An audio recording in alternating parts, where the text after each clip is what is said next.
Hi everybody. Today we're going to talk about why a lot of the people that are homeless are actually mentally ill. As I've discussed before, my son has schizoaffective disorder. It is schizophrenia with bipolar, and in his case, the manic type. So it's a mixture of the two. The severe mental illnesses out there are schizophrenia, schizoaffective disorder, and also you've got bipolar type 1 and bipolar type 2. So there's a manic type where they're more energetic, up all night, that kind of thing. And then stuff where they lean more towards a depressive state where they're very depressed. Homelessness in the mentally ill is a problem. Now, there's other reasons for people being homeless. Obviously, people down on their luck, they've been kicked out. So it could also be drug addiction, or it could be both mental illness and drug addiction. I'm going to talk specifically about the homeless situation in Atlanta. They do offer several programs. One of the programs that is offered is called the HOPE program. And this is designed to help get people off the street, give them counselors, and if they follow the HOPE program, they could get on a waiting list and actually get into housing. Now, something like that will work for somebody that is more mentally competent. But if you're talking about somebody that has mental illness and is homeless and is off their medication and is really not getting any sleep, maybe even does have their medication, but when they're sleeping at night, or maybe they take their little stash during the day and they hide it in a certain place. A lot of the time their medications are stolen. So they're walking around largely incorrectly medicated or not medicated at all, and they really can't advocate for themselves. So something like a HOPE program is very, very difficult for them to make it through. Then you have other programs like the ARC. The ARC actually costs money. It's $9 a night. You can stay there day and night, but there's also rules and regulations. So for somebody that has mental illness, that can be quite combative at times, not really understanding what people are telling them because they're delusional. They're just not medicated correctly. A place like ARC is also very, very difficult to maintain any type of normalcy for them. I mean, they're more dedicated to rehabilitation of males. But my son was involved in both of these programs, and it did not help him at all. The next program, and he did need to have help to get into this program as he was coming out of a psychiatric hospital, got into a group home situation. And I will discuss in detail about this particular situation in another video. But long story short, there were 2 people per room. So if you've got 3 rooms, there's 6 people in the house. They're supposed to bring a cook in that cooks and cleans, and they're supposed to get 3 meals a day. And that's not always true. The cook does not always show up to cook their meals. But they're also paying. So if they're able to have a job, which they're usually not. They're usually on disability. They take most of their disability. If their disability is $700 or $800 a month max, they're taking at least $600 of their money.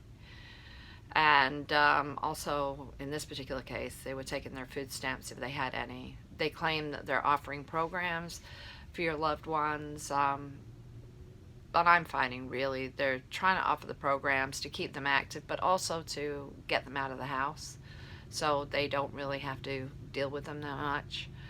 And there are some situations where if you're not on a certain type of medical, now if you have disability, you're going to get Medicaid, and after about 3 years then your Medicare will kick in. And some of these programs only accept either Medicaid or Medicare. And if you just got disability, you might not even have medical. You may be dealing with somewhere like the Grady Act team and going down to 10 Park Place and getting your medication there. So some of these housing situations work okay for certain people, but again, this situation was not appropriate for my son at all.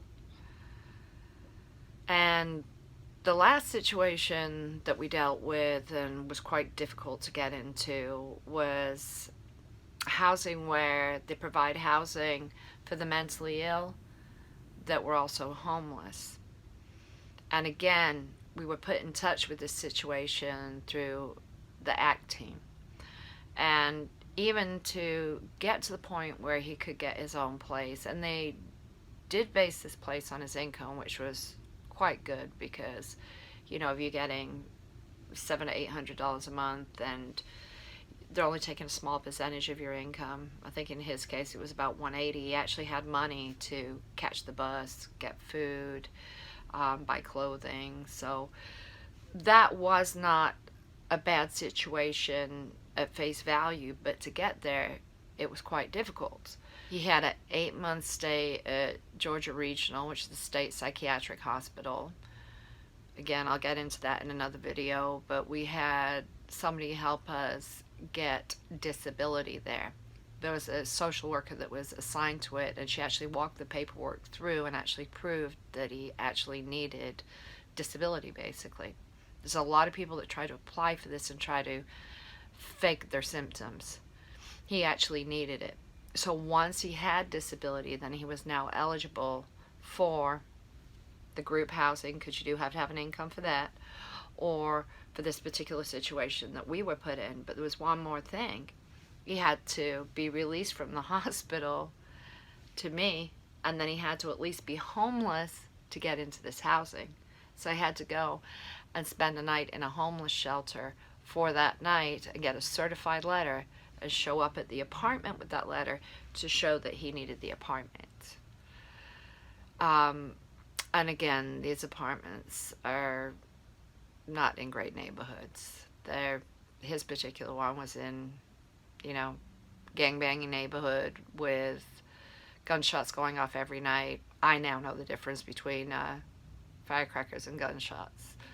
So it's a little scary to be in those neighborhoods, particularly with mental illness, and particularly when your medication is not quite right. There are options, but as a family member, you really have to help your loved one through with this process, because they're never going to make it to the end with all the right paperwork and being in contact with the right people and not disappearing when they're homeless. The other thing I did want to mention is, if your loved one is actually homeless, don't assume they can automatically get into a shelter.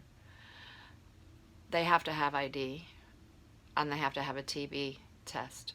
So they have to have been able to be cognizant enough and mentally well enough to not lose all their identification, and to take that identification over to the health department and get a TB test. And if they don't show up with that, then there is nowhere for them to stay.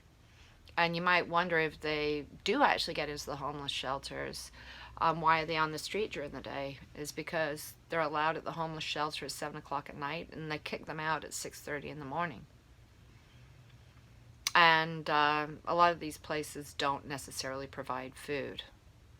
So they pretty much have to find out which churches they can go to, or nonprofit organizations where they can go and eat as well. So if you have mental illness, you're going to need uninterrupted sleep. You're going to need to be stable on your medication. And you're going to need to eat. And it's very, very difficult in a lot of these places to be able to do that. So I would say my son's best situation was the apartment where he was living on his own after he'd done the 8-month stay at Georgia Regional, got help with disability, and then had to do that coming home to me, and then doing that one night of homelessness, and then getting into his own place. And then they send the Grady ACT team. Again, the ACT team deals with severe and persistent mental illness, and they follow up with them, whether they're homeless or whether they have a place to stay. So They were supposed to visit him 3 times a week, which he found annoying and invasive. And I also visited every day to check up on him. But it's quite difficult for them, and if their medication goes off, then they often lose their housing, which is what happened with my son. So it's better for him to be with me where I can monitor him on a daily basis.